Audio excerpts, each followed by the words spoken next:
Welcome to PAB 2010.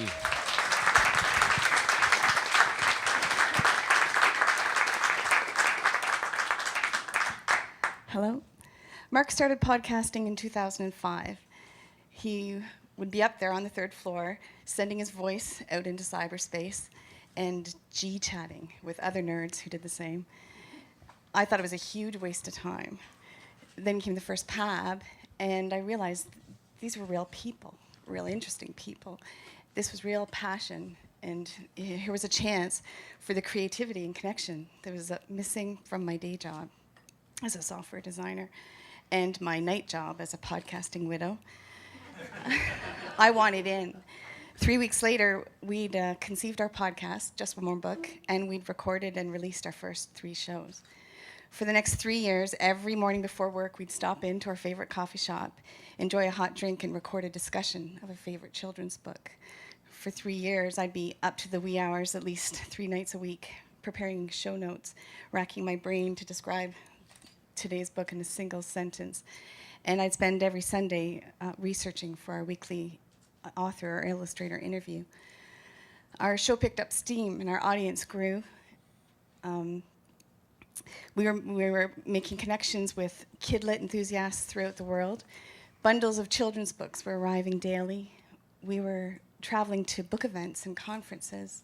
We were meeting and even befriending our huge kidlit idols. We were appearing in magazines, books, radio, and TV, and we were thrilled.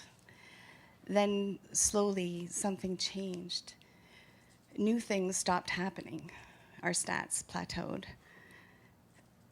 Our listener participation had always been feeble and remained so, and the big numbers lost all meaning. We'd send our voices out into cyberspace, and there was no big bang in response. With all the work, energy, and passion going out on our end and so little coming back, our treasured podcast suddenly seemed like a huge waste of time. On September 11th, 2009, after more than 3 years, 600 episodes and 2 million downloads, we pulled the plug. Less than 4 weeks later, I was diagnosed with breast cancer. We announced the sad news on our neglected site. For days, beautifully sincere and supportive comments and emails streamed in. Mark sent the word to our hundreds of interview guests and soon presented me with 2 CDs full of inspiring voicemail messages. Good wishes, prayers, offers of support, advice, and even custom-made poems and songs from awesome authors and illustrators across the globe. Gifts arrived from authors, illustrators, and kidlit bloggers. Podcasters and social media friends bestowed upon us meals, care packages, visits, phone calls, advice, and online tributes. And I began to wonder if I might have been wrong. Maybe our podcast was relevant after all. I began to see that our audience was large, loyal, appreciative, and quiet.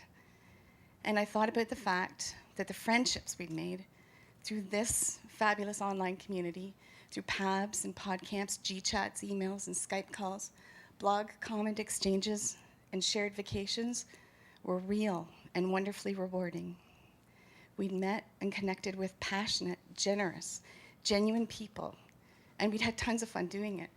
We'd experimented, we'd grown, we'd learned, we'd made an impact. We'd made good friends. Yet somehow we'd felt irrelevant. So, if you're creating something you love, if you're sharing your passion, if you're connecting with interesting, enthusiastic, genuine people, and you're wondering if your project is relevant, I'll tell you, it is. It's relevant to you. It's relevant to the people it's connecting you with. Notice it now. Nourish it now. Appreciate it now. Don't wait till it's too late.